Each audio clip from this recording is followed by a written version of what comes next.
The biggest news last night came through and via email to the Hawthorn members from President Jeff Kennett. He did say the time has come for the board to start the process of my succession and your next president. We will require the committee to make its final recommendations of their preferred candidate to the board by the 30th of June next year. And he's been good enough to join us. Jeff, thanks for your time. Great pleasure, Corn. How are you? I'm very well. What's led to this email last night? Can you take us through the decision-making process before you hit send on that email? It's a long story. Let me cut it short. I was president, as you know, and my term expired about 2011. After 6 years, I changed the constitution so that presidents could only stay 6 years. So we won a premiership in 2008 and we set the club up very well for the future, and my successor led the club to the three-peat. And then a couple of years after that, the club got into trouble and the president and the vice president asked me to come back and to deal with the issues, which I did with the board. And then COVID hit, and I had only intended to go back for one term for 3 years. COVID hit. I was asked to stay on, also work with the AFL to get the season completed last year. Now COVID, I hope, is behind us. In other words, we will be able to live and deal with COVID. And to be quite honest, the time has come, I think, for me to pass the baton to my successor. I've got 2 years of my term left, Corn, but to be quite honest, the club's in the best condition it's ever been. Its membership is, this year, the second highest it's ever been. We've got all our sponsors lined up for the future. We're building Dingley. We've got our AFLW licence. So with the exception of finalising the issues around Tasmania, the club is in the best position it's ever been. So I think that's a good time for me to prepare to leave. And we've put up this nominations committee, which is the way in which the corporate world acts to identify and find my successor. So part of orderly transition, nothing surprising, had to start sometime, and it'll start after the AGM this year. When you say the club's in the best position it's ever been, I would disagree with that, Jeff, and I'm happy to debate that with you. You are paying the best coach of the modern era $900,000 to have a holiday in the US, and there's been some conjecture over your list and other areas. Sam Mitchell in the chair quicker than you would have expected. Is that accurate, clearly, or is that spin that the club's in the best position they've ever been in? Your interpretation is incorrect. Your facts are right. We had hoped that Clarko would coach next year. He decided not to.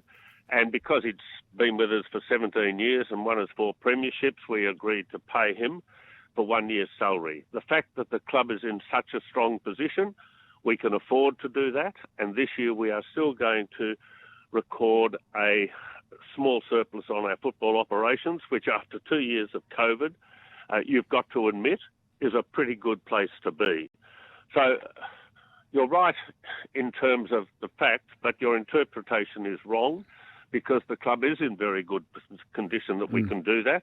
And as you know, in any job, and particularly in the emotional world of football, when you make the decision, as we have about our coaching future, it is an emotional issue. And I understand that. Football is very, very emotional. But leadership is about making the right decisions at the right time. And we obviously needed a change. Clarko needed a change. And we have effected that. Now, that obviously led to a response, which I totally understand. But it was and is the correct decision. And in Sam Mitchell, we have a wonderfully prepared, trained, experienced individual who will be 2 years older than Clarko was when he started in 2004 to lead us to what I hope will be a very profitable 10 years, particularly on the football field itself. So you're right in terms of fact, you're wrong in terms of the motivation. We are in very, very good shape. As I said, we had the second highest membership we've ever had this year, even with COVID. And right now, as I speak to you, it's the 5th of November, so we're into, our 5th day of this football year. We've set a target of 80,000 members for season 22, and as of last night, 43,000 members had already signed up. So we're in a pretty good place, mate. If you found the right successor over the summer, is there a chance you could be out of the chair before round one? No. Dear, oh dear, you are getting excited. Certainly not. The committee will be established later on after our AGM, and then that we will work out with them their terms of reference, and they'll go through a process. I'd imagine they'll identify anyone on the current board who wants to succeed me. Then they might look outside for other people who might offer themselves or they think might be suitable. We will set them a target of reporting back by June 30th. So there's no hurry whatsoever. It's a process that brings about the right decision for the right person to lead the club through for what will then be at least, by constitution, 6 years of leadership.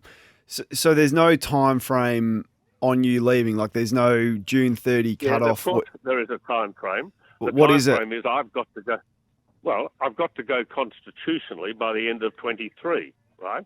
That's when I'm elected for. I was elected last year for a 3-year term. I'm 1 year into it. I have 2 years to go. But I have said, as I've tried to explain, that right now the club is in a very, very strong and good position. I have gone on for one more term, longer than I anticipated, because I was asked to do so.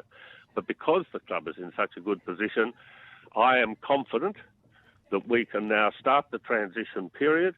Once the committee reports, and if the board accepts that recommendation for whoever it is, male or female, then we'll determine when I hand over the baton.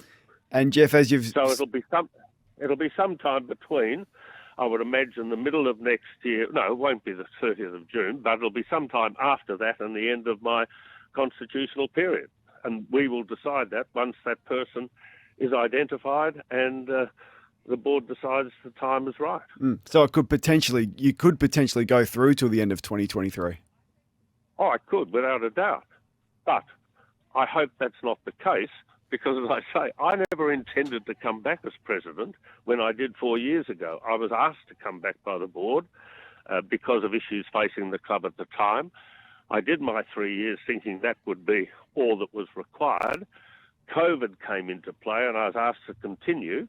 Well, I hope we're now through COVID. The club has got through that period in a very, very strong position. And I think the time is right for me to get on and do other things. You've got to understand, Corm, I'm a very young man. I've got a lot of things to do. Yeah, I mean, I'm sure you do. So yeah, you've left before and you've come back for the reasons you've explained, but that won't happen again. This is it. This is the last time. What, do you think if they came back to me in 3 years' time, You'd come back? Put my hand up again? Well, I don't know. Well, I'll tell you what I'll do. I'll make a deal with you. I'll give you a ring. If they ever come back to me, I'll give you a ring and ask you what you think. Yeah. I think that's unlikely, but God damn me. Anything's possible, Corms, you know that. And how active will you be in finding your replacement, or will you be a bit more hands-off and leaving that to others? I don't know. We haven't decided that. There will be a committee made up of board members and non-board members, and they will do the job. I suspect I won't serve on that, but they will report back to the board by June 30th, and the board will then make a decision. So I'll be one vote or one expression of view among the board, that's all. But I would imagine, in all my life, Corn, when I've set up committees, particularly in governments, to do a job for the government, I've always had the principle you've got to accept the recommendation of that body. Otherwise, you're wasting their time, right? You've either got to accept it or reject it.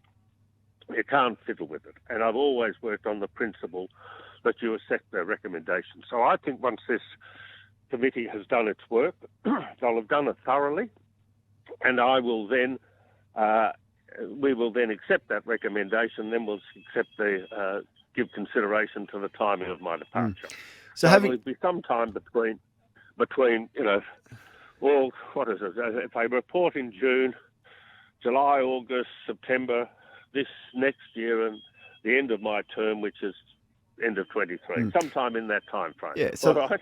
it's the last one on it's a long time frame. So I'm just wondering about the timing of the announcement now. Was it to avoid an election? Is that the reason for this announcement now, knowing that it's a large gap between? Well, it depends. I mean, if you go to any corporation, big corporation, and you've got to understand, even though football is a small amount of money in terms of its finances, its emotion is very high. And because I've indicated, if we can find that candidate, I'd like to get on and do some other things in my life. I think you've got some idea of what it's like to be president of a football club and the time it takes. It's a voluntary job. It is a huge amount of time. And I've done it now, firstly for 6 years and then another 4. The club's in good position. If we can find my successor, I've got other things I want to do as well. I love the club, and I'll always be very supportive of it, and I'll always attend matches. But, there is a time and there is a place. And what better time and place to do it than when you're on top? And that's where we are. Well, we can disagree. We can disagree with the fact that you're on. You have been on top, and you've been the envy of a lot, the whole of the competition. But right now, I disagree that you're on top. But I do agree. Well, sorry, we're not on top of the ladder, but we are on top of everything else. We're on top in terms of financial position. We're on top of our sponsors. We're on top of our membership. We're on top of Dingley. We're top of our... We've got so many things going for us at Hawthorn. And I know you now a journalist, you like to throw pebbles into the sea. Well, I'm just speaking with some honesty. It's a great club, mate. No doubt, it's a great club. But you've had significant issues. And this is all just part of a good planned transition. Jeff, what you do is you front up, which I always appreciate, and thank you for doing that for us this morning. It's always a great pleasure, and I'm glad to hear that you're so much in agreement with us.